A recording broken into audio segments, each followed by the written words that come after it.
नीतीश कुमार भले ही खुद जनता का दिल जीतने में कामयाब ना रहे हो, लेकिन विपक्ष को दिखावे के लिए ही सही, लेकिन एक जगह एक छत के नीचे लाना अपने आप में बहुत बड़ी बात है। इस मीटिंग में ममता बनर्जी की एक बात पर आपने जरूर गौर दिया होगा, जिसमें उन्होंने कहा कि इस मीटिंग में 3 बातों पर हल निकला है। पहली बात, हम एक है। दूसरी बात, हम मिलकर लड़ेंगे। तीसरी बात, अगली बैठक शिमला में होगी। अब सोचिए, जब ऐसा ही है तो हल बीजेपी को हराने की बजाय इन बातों पर क्यों निकाला गया? क्या आपको सच में लगता है कि ये विपक्षी ताकत प्रधानमंत्री मोदी के 56 इंच सीने के आगे टिक पाएगी? देखिए, विपक्ष कितना भी यूनिटी की बात करे, लेकिन पूरा का पूरा विपक्ष वास्तविकता से दूर नजर आता है, क्योंकि कोई भी इस मुद्दे को लेकर सहमत नहीं होगा। अब अगर आपको याद हो तो अरविंद केजरीवाल पिछले 1.5 महीने से विपक्षी दलों से केंद्र सरकार के लाए अध्यादेश के खिलाफ समर्थन मांग रहे हैं, लेकिन सुई अटकी थी कांग्रेस के रुख पर। बैठक में शामिल लगभग सभी दलों के नेताओं ने केजरीवाल को समर्थन देने की बात कही, सिवाय कांग्रेस के। केजरीवाल ने कांग्रेस अध्यक्ष से मिलने का समय भी मांगा, लेकिन नहीं मिला। फिर केजरीवाल ने हरियाणा और राजस्थान में कांग्रेस पर हमला भी बोला।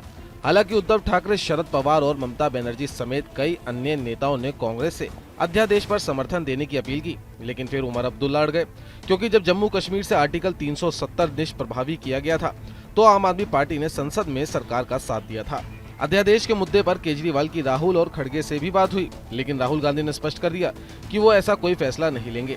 जहां एक तरफ पटना में आम आदमी पार्टी और कांग्रेस हाईकमान की बातचीत चल रही थी, वहीं दूसरी तरफ दिल्ली में दोनों पार्टियों के नेता एक दूसरे पर फायर मोड में नजर आए। साथ ही कांग्रेस बंगाल में भी ममता का खुलकर विरोध कर रही है, जो ममता को अब खटकने लगी है। लेकिन इस मीटिंग के बाद भी कांग्रेस लगातार बंगाल में ममता के खिलाफ प्रचार करने में जुटी हुई है।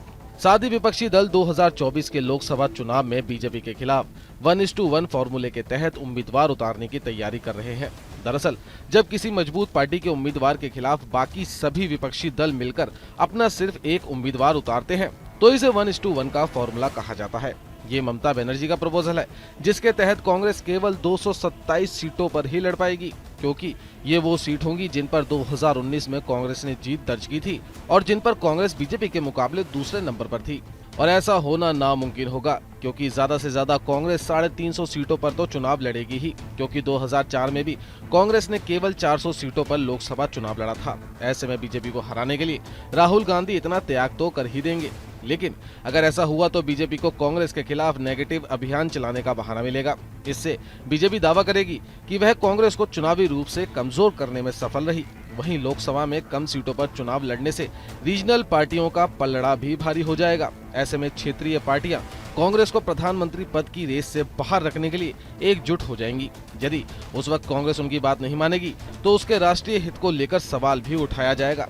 वहीं पटना में भले ही अखिलेश यादव विपक्षी चेहरा बन गए हों, लेकिन लखनऊ में 2014 से इस मामले में अखिलेश विफल ही रहे और बीजेपी का यूपी के लोकसभा चुनावों में अलग ही दबदबा देखा गया। 12 जुलाई को शिमला में फिर से मीटिंग होगी, लेकिन इसमें फिर से ये सारे दल इकट्ठा होंगे या नहीं, ये एक बहुत बड़ा सवाल है। सवाल इसलिए क्योंकि मीटिंग खत्म होते ही आम आदमी पार्टी के अरविंद केजरीवाल, भगवंत मान और डीएम के नेता स्टालिन एयरपोर्ट के लिए रवाना हो गए थे। यानी अगली मीटिंग में आम आदमी के पार्टी के रुख पर संशय बना रहेगा। ऐसे में आप ही बताइए कि इतने मनमुटाव के बाद भी क्या सच में विपक्ष आने वाले लोकसभा चुनावों में बीजेपी के खिलाफ माहौल बना पाएगी या नहीं? Bureau report, news India digital.